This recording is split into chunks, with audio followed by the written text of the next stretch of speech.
এবং এই রাত্রিবেলা তারা কষ্ট করে আমার মেয়ের সঙ্গে যে ভিন্ন ঘটনা ঘটেছে এবং সে একটা কাজের জায়গায় সুরক্ষিত জায়গায় যে চক্রান্তের শিকার হয়েছে তার বিচার চেয়ে আপনারা এই যে কষ্ট করে সবাই দাঁড়িয়ে আছেন। সত্যি কথা বলতে যেদিন আমি মেয়েকে হারিয়েছি সেই দিন থেকেই আমি একটা বিরাট পরিবার আমার পাশে পেয়েছি। এইটা আমার একটা সত্যি কথা, আমার মেয়ের যে শোক সেটা অনেকটা কমিয়ে দিয়েছে। আজ 62 বছর আমার বয়স।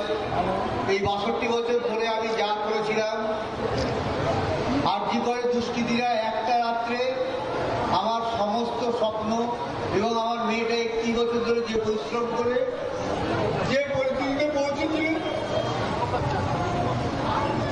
দুষ্কৃতীরা এক রাত্রে সব শেষ করে দিয়েছে। একদিনেই আমাদের স্বপ্ন সমস্ত চুরমার হয়ে গেছে।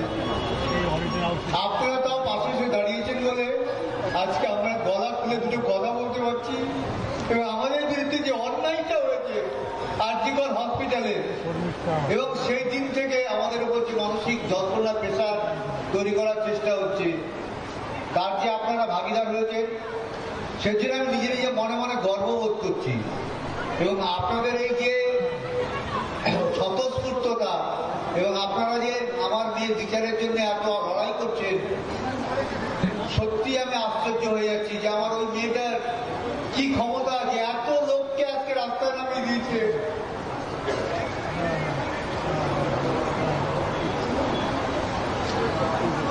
আপনারা আশা করছি যে যতদিন আমি বিচার না পাবো আপনারা এই বিচারে আমার সঙ্গে থাকবেন এবং যে প্রতিবাদ করার তো প্রয়োজন, এইভাবে আমি সবসময় হয়তো আপনাদের সঙ্গে থাকতে পারি না, কিন্তু আমার হৃদয়টা সবসময় মনে রাখবেন আপনাদের সঙ্গে সবসময় আছি।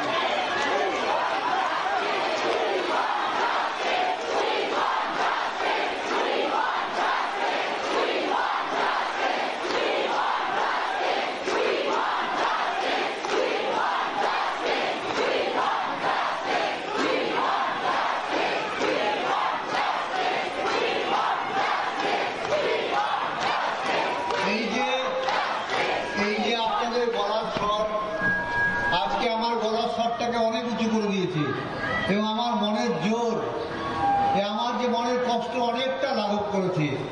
আশা করছি আমরা একটা সুষ্ঠু বিচার পাবই, আপনাদের কাছে সে আশা রাখছি।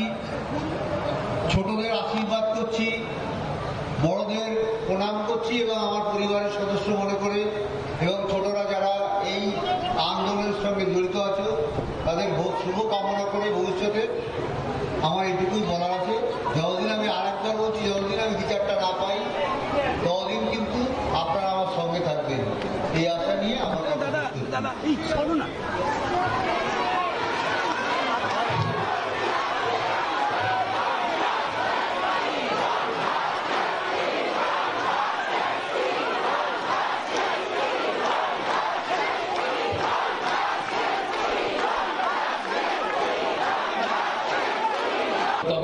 যে নামেই আপনারা তাকে ডাকেন, আমি তার দাদা। রাখির সম্মানটা আমি রক্ষা করতে পারিনি। আমরা চাইছি এই নারকীয় কাণ্ডের পেছনে যারা প্রত্যক্ষ বা পরোক্ষভাবে যুক্ত তাদের প্রত্যেকের দৃষ্টান্তমূলক শাস্তি। আমরা তো সবাই চেয়েছিলাম প্রশাসন আমাদের প্রথম থেকে শেষ পর্যন্ত সহায়তা করবে,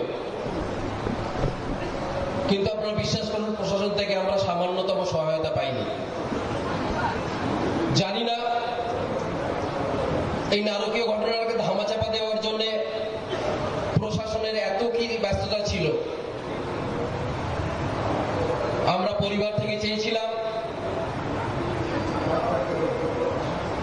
অভয়ের বডিটাকে রেখে দিতে, পারিনি। দাহ করার জন্য তাদের যে ব্যস্ততা ছিল সেটা আপনারা ঘটনা পরম্পরায় সব দেখেছেন। সেই জন্যই আমরা সবাই আজকে বলছি, অবশ্যই উই ওয়ান্ট জাস্টিস, বাট এখন আমরা বলছি we demand justice, we demand justice, we demand justice.